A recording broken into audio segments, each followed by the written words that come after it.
ಕ್ರೈಸ್ತ ಪ್ರೀತಿಯ ದೇವರ ಜನರೇ, ಗಾಡ್ ಟಿವಿ ಕನ್ನಡ ಚಾನೆಲ್ ಮೂಲಕ ಅರ್ಪಿಸುವ ದಿನಕ್ಕೊಂದು ವಾಗ್ದಾನ, ಅದು ಬಹು ನಿರೀಕ್ಷೆಯ ವಾಗ್ದಾನ. ಈ ವಾಗ್ದಾನವು ನಿಮ್ಮ ಜೀವಿತವನ್ನು ಕಟ್ಟುವಂಥದ್ದು, ಬದಲಾಯಿಸುವಂಥದ್ದು, ನಿಮ್ಮ ಜೀವಿತವನ್ನು ಉತ್ತಮ ಸ್ಥಿತಿಗೆ ತೆಗೆದುಕೊಂಡು ಹೋಗುವಂಥದ್ದಾಗಿದೆ ಮತ್ತು ನಂಬುವವರಾದ ನಿಮ್ಮಲ್ಲಿ ಬಲವಾಗಿ ಕಾರ್ಯನಿರ್ವಹಿಸುವಂಥದ್ದಾಗಿದೆ. ಬನ್ನಿ ಹಾಗಾದರೆ ಈ ದಿನದ ಕೃಪೆಯ ವಾಗ್ದಾನವನ್ನು ಧ್ಯಾನಿಸೋಣ. ಕೀರ್ತನೆಗಳು 145:3. ಯೆಹೋವನು ಮಹೋನ್ನತನು, ಮಹಾಸ್ತುತಿ ಪಾತ್ರನೂ ಆಗಿದ್ದಾನೆ, ಆತನ ಮಹತ್ತು ಅಪಾರವಾದದ್ದು.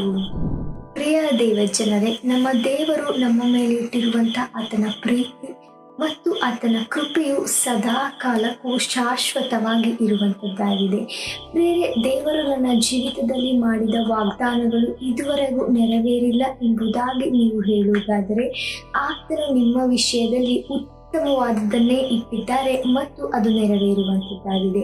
ಬೇರೆ ದೇವರು ನಿಮ್ಮ ವಿಷಯದಲ್ಲಿ ಮಾಡಿದ ಆಶೀರ್ವಚನಗಳು ಅದು ಒಂದು ವ್ಯರ್ಥವಾಗಲಿಲ್ಲ ಎಂಬುದಾಗಿ ದೇವರ ವಚನವು ಹೇಳುತ್ತದೆ. ಆತ ನಿಮ್ಮ ವಿಷಯದಲ್ಲಿ ಮಹತ್ತಾದ ಕಾರ್ಯಗಳನ್ನು ನಡೆಸುತ್ತಾರೆ. God bless you.